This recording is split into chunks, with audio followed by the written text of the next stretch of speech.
Otep à tous, bienvenue sur la chaîne des panafricanistes par essence, par conviction et par excellence. Celle des citoyens kémites par nécessité et obligation de combat. Nous sommes une chaîne qui n'est guidée que par nos ancêtres et rien que par les ancêtres qui appartiennent à l'égrégore du monde noir. Par conséquent, nous ne croyons en aucun Dieu venu de l'étranger. Toutefois, cette vidéo n'est aucunement destinée à inciter à la haine ou à la violence, car nous menons un combat qui est d'abord et avant tout spirituel, intellectuel et démocratique. Ensuite, il est politique, géopolitique et géostratégique. Contre l'impérialisme, le colonialisme, le néocolonialisme et l'endocolonat, qui sont tous qualifiés de crimes contre l'humanité. Nous menons ce combat sur la base du principe fondamental que nous avons hérité de nos ancêtres kémites, qui est celui de la Mahat, c'est-à-dire solidarité, vérité et justice. Vous êtes donc en droit de connaître la vérité, nous avons l'obligation de vous dire la vérité, rien que la vérité, afin que justice soit rendue au continent africain. Et ça, c'est notre modeste contribution dans cette noble lutte en faveur de la souveraineté, la dignité, la solidarité et l'unité africaine. C'est exactement ça que nous appelons le panafricanisme. Bien-aimés frères et sœurs, cette fois-ci, j'espère que c'est la bonne. Ali Bongo serait destitué. Au moment où je vous parle, il y a un coup d'État qui est en cours au Gabon. Vous savez qu'il y a eu des élections au Gabon il y a quelques jours. Je ne vous ai pas parlé de ça parce que, on connaissait les résultats d'avance. En tout cas, Ali Bongo n'avait même pas besoin d'organiser des élections puisqu'il a toujours gagné. Il est tellement bon qu'il gagne toutes les élections, qu'il est le champion, qu'il est le meilleur. Donc, pourquoi en parler puisque des élections, il n'y a pas eu élection parce que Ali Bongo a été élu. J'allais dire avant sa naissance, il était déjà élu. Donc, mais là, les militaires sont en train de prendre leurs responsabilités. Ils ont annulé les élections, ils ont dissous toutes les institutions et ils ont créé un comité pour la transition et la restauration des institutions. Donc, ne soyez pas surpris d'ici là d'apprendre que, effectivement, Ali Bongo n'est plus le président.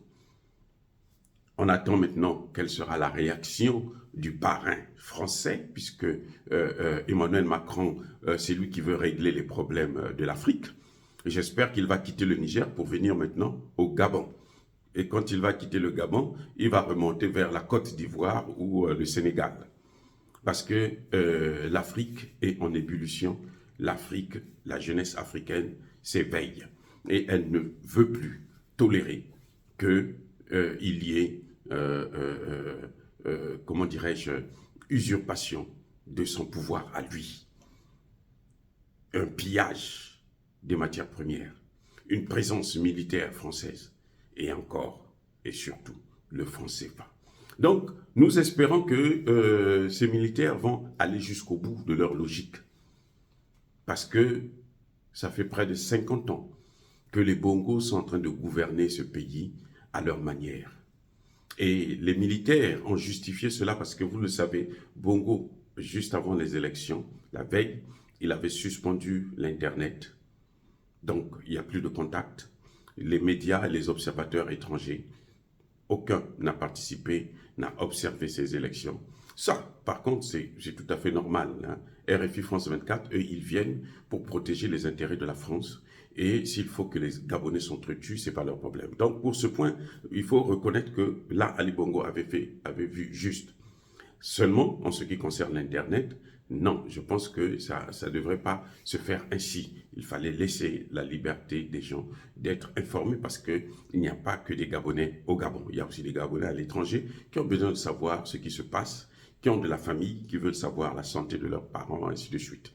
Donc, c'est là où maintenant la situation n'est pas normale. Et pour éviter qu'il y ait des troubles à l'ordre public, puisque l'opposition se reconnaît vainqueur.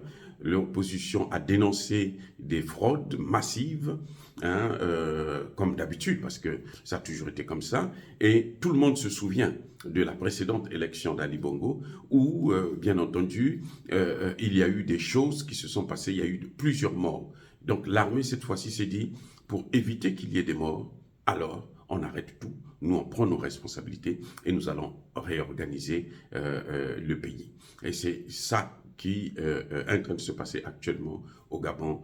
Le président Ali Bongo est actuellement incarcéré. Il est dans les mains des militaires qui sont en train de organiser la révolution, la première, la seconde révolution en Afrique centrale.